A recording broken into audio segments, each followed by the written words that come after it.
Welcome back to Braintree Today. I'm Martha Konstandinidis and you're watching VCAM TV. Now we'll be getting into our latest stories from the week.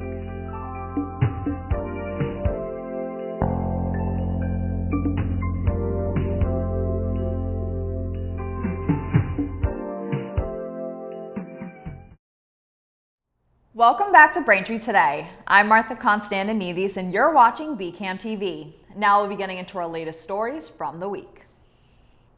Iranian officials and their militant group announced early Wednesday that Hamas political leader Ismail Haniyeh was assassinated in Iran's capital after attending the inauguration of the country's new president.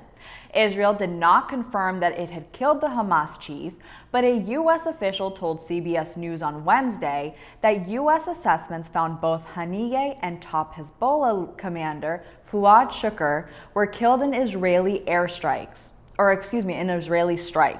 The killing of Haniyeh came hours after Israel carried out the rare strike on Beirut that it said killed Shukr, a top Hezbollah military commander who was also wanted by the U.S. for his role in a deadly 1983 attack on a U.S. Marine base in the Lebanese capital.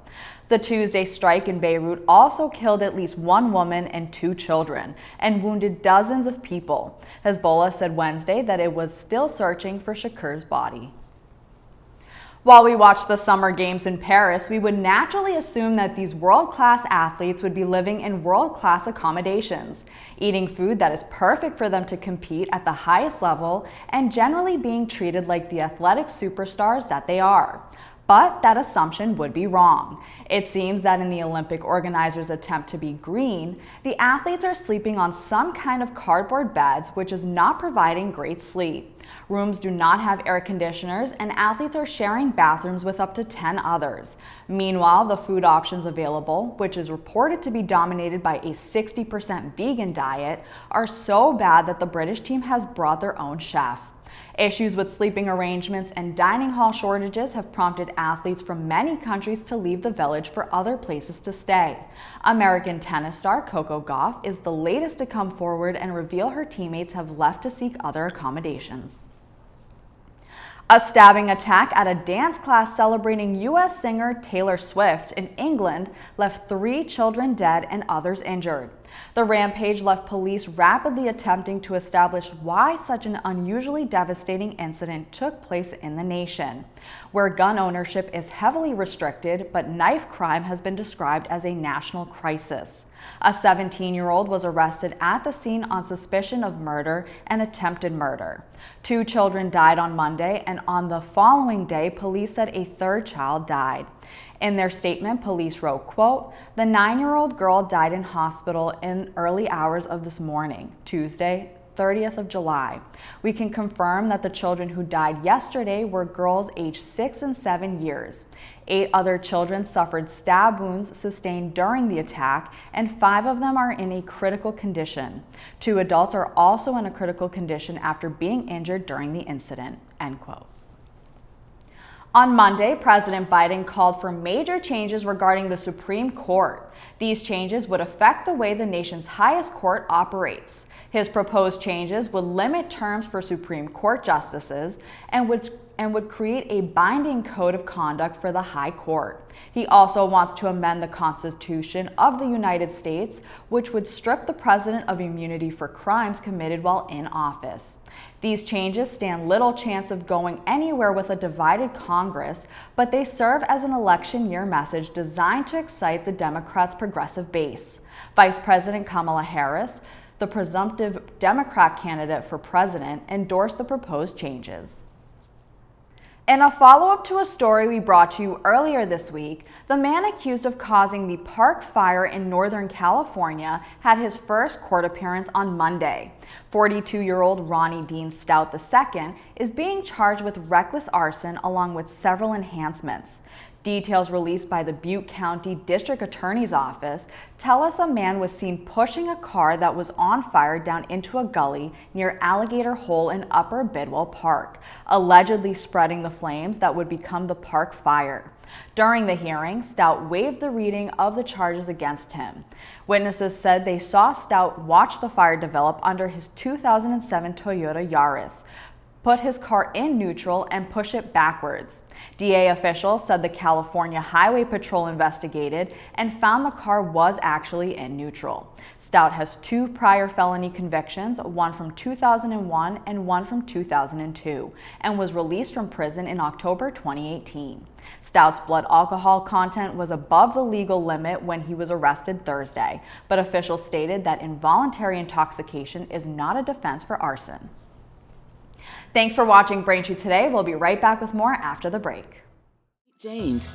He was surprised to find out that he has elevated blood pressure, which could turn into high blood pressure. So he talked with his doctor about a healthy path to get his numbers down.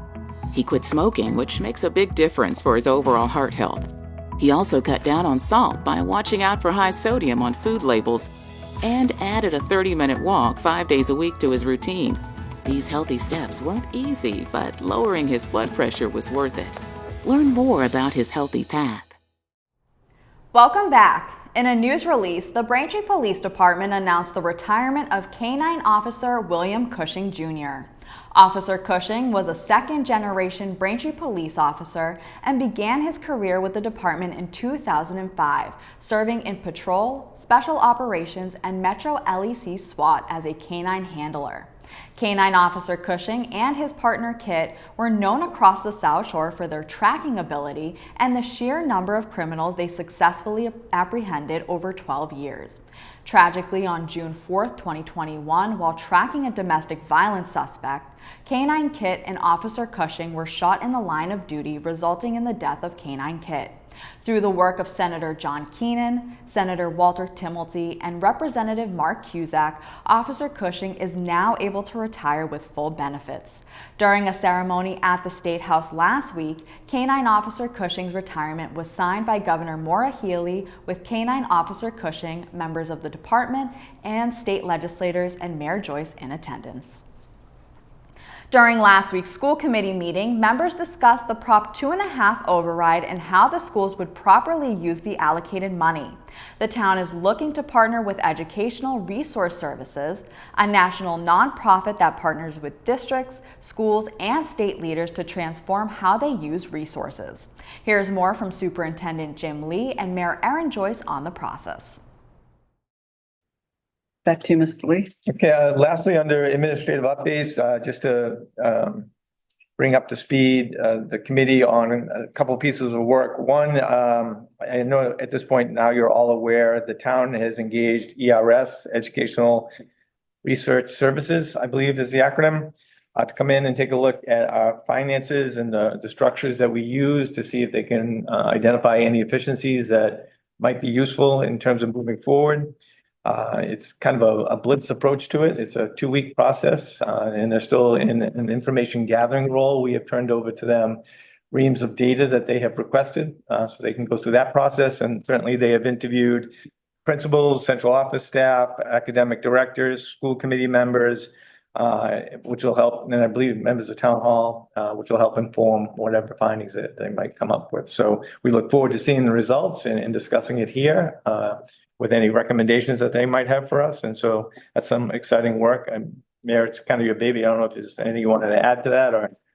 I would just add that, I think we recognize as, I think, just talk the previous conversation that's touched on funding resources to the town and what, we're talking about pennies, when you think about the big scheme of things, every penny helps. And I think this, hopefully this piece of having a consultant take a look and help identify things, they do a lot of work in the state, but nationally. And we're not the only ones dealing with sort of this fiscal cliff, especially coming out of ESSER funds ending and I think inflation and just the limits of monies that are available to the schools, we need to be spending every dollar as efficiently as possible. And so hopefully this just lets us know either, are we doing a good job? Are there other places to look?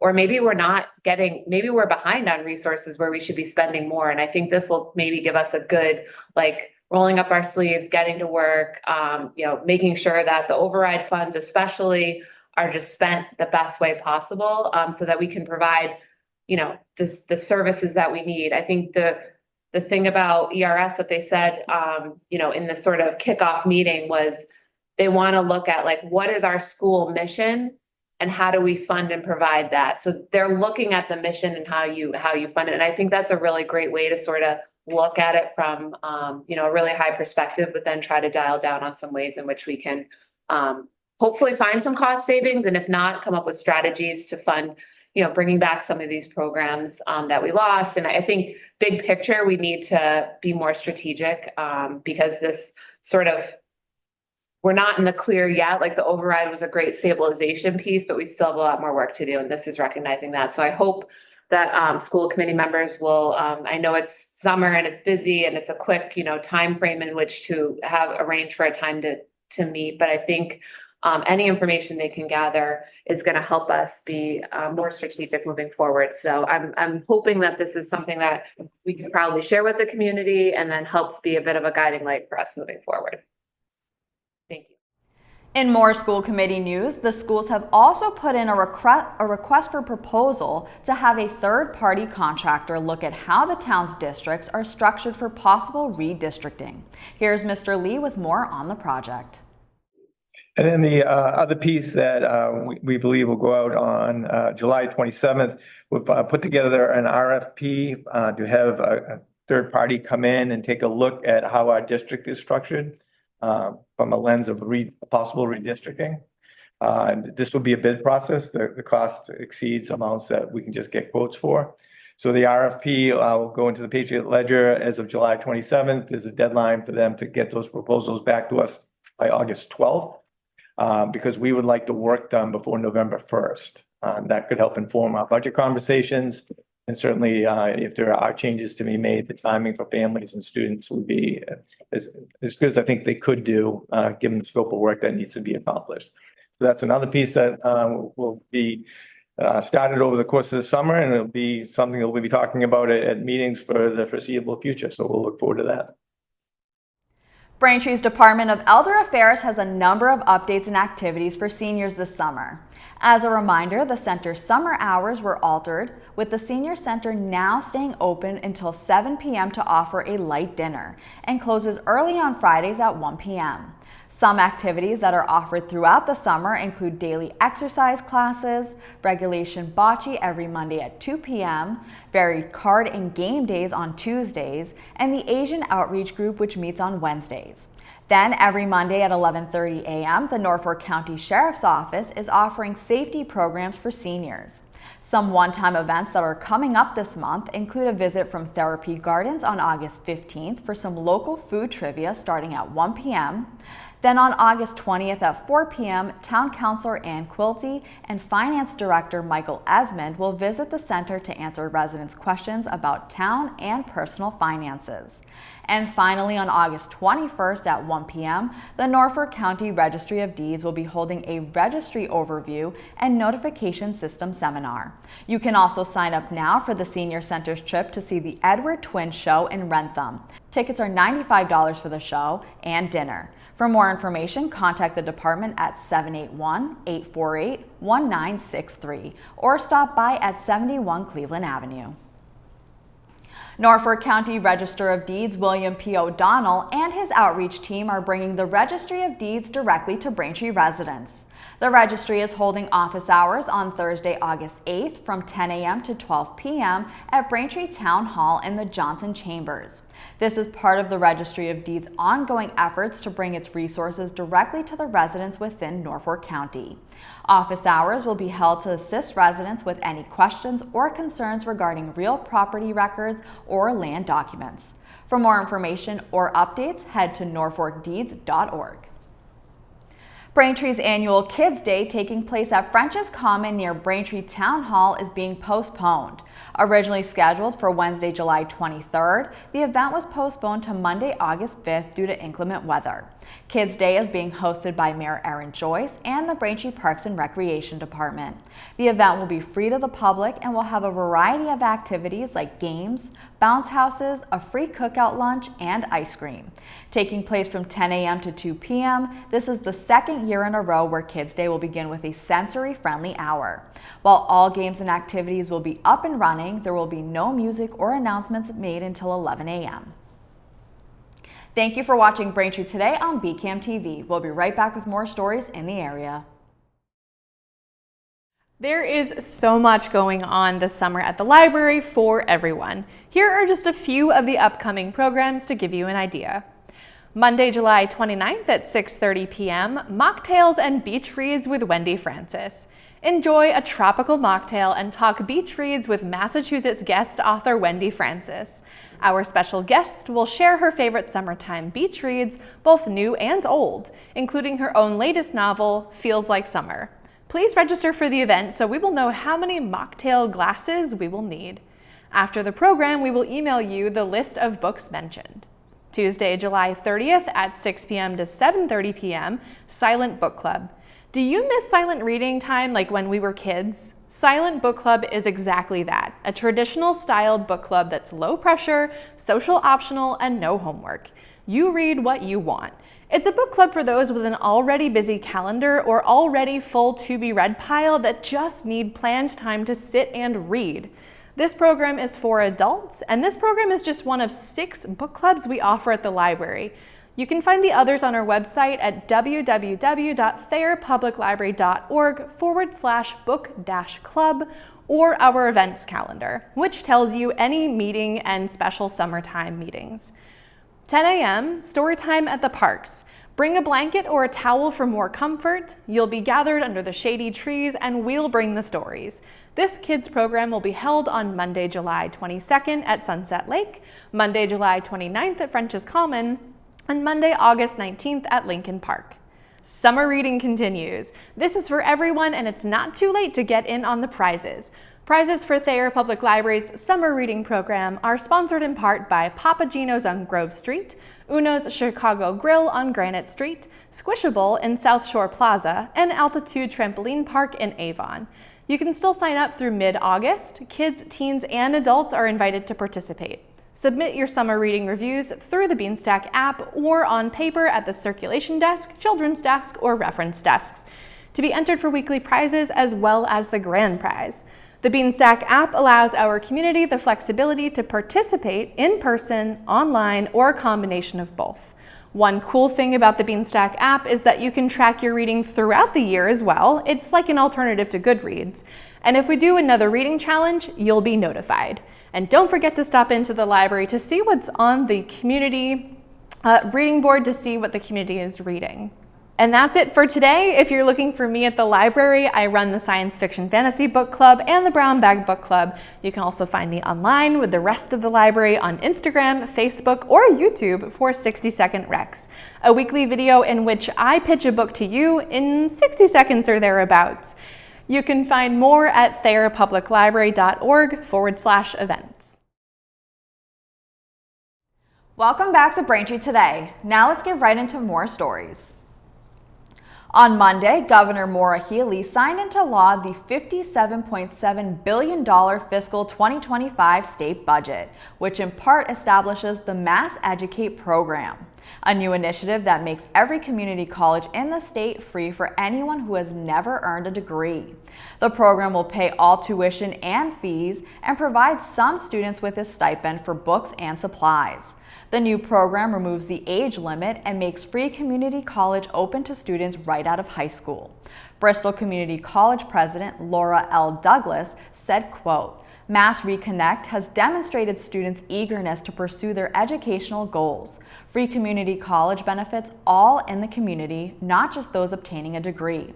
Supporting a higher level of educational attainment and less debt is a long-term investment in the region's workforce, contributing to a stronger economy, greater equity, and healthier communities." End quote.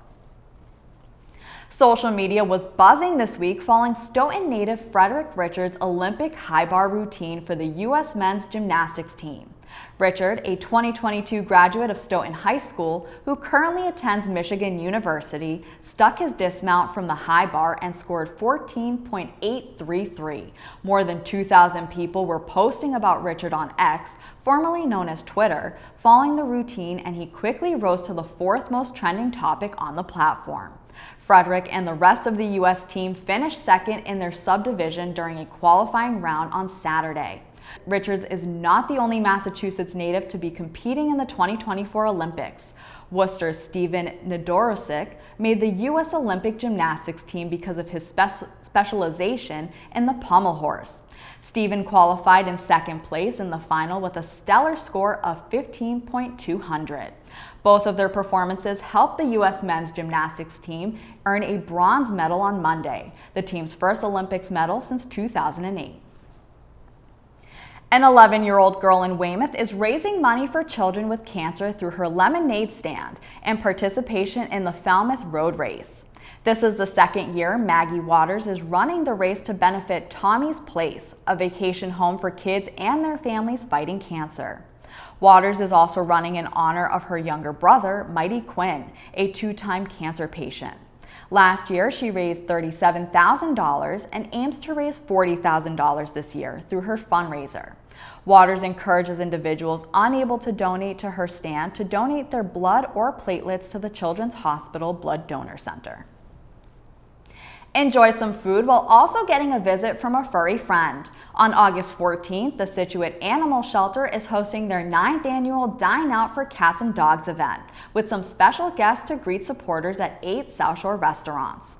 Restaurants in Cohasset, Hingham, Hull, Norwell, Scituate, and Weymouth have made donations to the animal shelter to help care for and find homes for rescued cats, dogs, rabbits, and other pets. In return, the shelter is encouraging supporters and animal lovers to dine at one of the restaurants as a way to say thanks. For more information on which restaurants will be participating in Dine Out for Cats and Dogs or to donate, head to situateanimalshelter.org/dineout. From food to carnival rides to animals and exhibits, the Marshfield Fair returns again next month. The Marshfield Fair begins on Friday, August 16th and runs through Sunday, August 25th from noon to 10 p.m. daily at the Marshfield Fairgrounds on Route 3A. Each day of the fair will be chock full of live music and entertainment, exhibits, demonstrations, rides, and games. While the full calendar of events is still in the works, the North River Blues Festival is scheduled for August 24th and 25th. Celebrating its 28th year, the festival is the main music event at the Marshfield Fair. For more information on tickets, specials, music acts, and more, visit marshfieldfair.org. Thanks for watching Braintree today. We'll be right back with more in entertainment. James. He was surprised to find out that he has elevated blood pressure, which could turn into high blood pressure. So he talked with his doctor about a healthy path to get his numbers down. He quit smoking, which makes a big difference for his overall heart health. He also cut down on salt by watching out for high sodium on food labels and added a 30-minute walk 5 days a week to his routine. These healthy steps weren't easy, but lowering his blood pressure was worth it. Learn more about his healthy path. Welcome back to Braintree Today. This weekend in entertainment, we have 3 movie recommendations for you to watch, but first, some news. Prince Harry and Meghan Markle's inner circle, which has included some notable A-listers, is continually shrinking, according to former royal butler Paul Burrell. Burrell, who worked for Harry's mother, Princess Diana, until her death in 1997, noted that Hollywood stars previously wanted to be associated with the Duke and Duchess of Sussex, but things have changed in recent months. Burrell said, quote, "Meghan and Harry have divorced themselves from the brand, which is the royal family. They've downgraded themselves," end quote. In June of 2023, Harry and Meghan made their move from the UK to the USA, where they now reside with their children. Burrell finished by adding that, quote, "You have to remember that Meghan and Harry aren't royals anymore. They are celebrities, so they are in the celebrity world and they find it difficult to penetrate the royal world. Even though Harry was born a prince, it doesn't mean a thing," end quote. Now here's some movies to catch up on over the weekend. First up, The Imaginary follows Rutger, an imaginary boy born from the imagination of a young girl named Amanda, who learns he will disappear if Amanda ever forgets him. He arrives in a town where imaginary friends who have been forgotten by humans live. You can watch The Imaginary now on Netflix. Next, Space Cadet follows a Florida party girl who turns out to be the only hope for the NASA space program after a fluke puts her in training with other candidates who may have better resumes, but don't have her smarts, heart, or moxie. The film stars Emma Roberts, and you can watch Space Cadet now on Amazon Prime Video. Last but not least, My Spy, The Eternal City follows JJ, a veteran CIA agent who reunites with his protege Sophie, in order to prevent a catastrophic nuclear scheme aimed at the Vatican, which disrupts a high school choir trip to Italy. The film stars Dave Bautista and Chloe Coleman. You can watch My Spy, The Eternal City now on Amazon Prime Video. That'll do it for news today. Remember, if you're a customer of Verizon, you can watch BCAM TV in high definition on channel 2128. I'm Martha Konstandinidis, and thank you for watching Braintree Today on BCAM TV. We'll see you next time.